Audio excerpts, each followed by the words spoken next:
Hello বন্ধুরা, সকলে কেমন আছো? আশা করি খুব ভালো আছো। আমিও খুব ভালো আছি।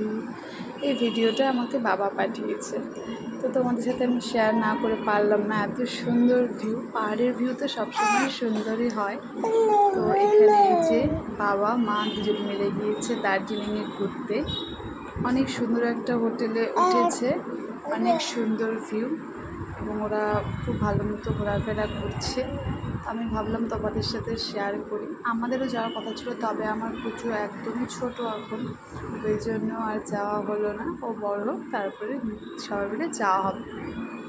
তো তোমরা জানিও ভিডিওটা কেমন লাগছে তোমাদের। আমার ভিডিও তোমাদের কেমন লাগে অবশ্যই জানিও। পাশে থেকো সবাই, লাইক কমেন্ট শেয়ার সাবস্ক্রাইব অবশ্যই করো, পেজটাকে ফলো করে দিও। আর এটা আমার মা, আমার শক্তি। মা ছাড়া পৃথিবীতে আর কিচ্ছু নেই আমার, আমি মনে করি। মায়ের মতো করে কেউই আগলে রাখতে পারবে না। আমি যেমন আমার পুজোসোনাকে রেখেছি, ঠিক তেমন। তো সকলে খুব ভালো থেকো। আশা করি নতুন ভিডিও আসা অবধি সকলে খুব ভালো থাকবে। তো দেখা হবে আবার নতুন ভিডিওর সাথে। চলো তোমরা ভিউটা উপভোগ করতে থাকো। একটু সুন্দর সুন্দর লেগে এসেছে, তো তো অনেকটাই অন্ধকার, তাও বেশ ভালো লাগছে। চলো টাটা, তোমরা দেখতে থাকো।